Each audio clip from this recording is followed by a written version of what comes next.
નડિયાદ પીપલા ગામ પાસે Ahmedabad Vadodara super express highway પર રોંગ સાઈડ પરથી પસાર થતા બાઇક સવારને બચાવવા જતા કાર પલટી ખાઈ ગઈ હતી।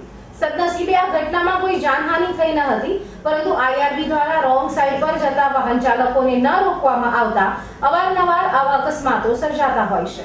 તો જો એક વધુ ભાગેલા સાથે નચિકેત મહેતાનો આ report. Ahmedabad Vadodara super expressway વાહન ચાલકો ઝડપથી બંને શહેર વચ્ચેનું અંતર કાપી શકે તે માટે બનાવવામાં આવ્યો છે, પરંતુ આઈઆરબી દ્વારા રસ્તો તો બનાવાયો, પરંતુ રસ્તો બનાવ્યા બાદ રોડની વચ્ચે તારની વાડનું ધ્યાન ન રખાતા વાહન ચાલકો રોંગ સાઈડથી પસાર થતા હોય છે, જેને લઈને અવારનવાર અકસ્માતો સર્જાય છે। ત્યારે હાઈવે પર નડિયાદથી થોડે દૂર આવેલ પીપલક ગામ પાસે એક બાઇક સવાર રોંગ સાઈડમાં બાઇક ઉતારી રોડ ઉપરથી પસાર થઈ રહ્યો હતો, ત્યારે તે લેન પરથી પસાર થતી કારે બાઇક ચાલકને બચાવવા જતા સ્ટીયરિંગ પરથી કાબુ ગુમાવતા કાર પલટી ખાઈ ગઈ હતી અને કારને ખૂબ જ નુકસાન થયું હતું।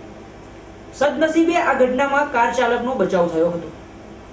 ઉલ્લેખનીય છે કે આઈઆરબી દ્વારા રોંગ સાઈડથી પસાર થતા વાહન ચાલકોને રોકવા માટે કોઈ નક્કર પગલાં ન ભરાતા આવા અકસ્માતો સર્જાય છે, ત્યારે આઈઆરબી દ્વારા આ અંગે કોઈ કાર્યવાહી કરવામાં આવે તે જરૂરી બન્યું છે।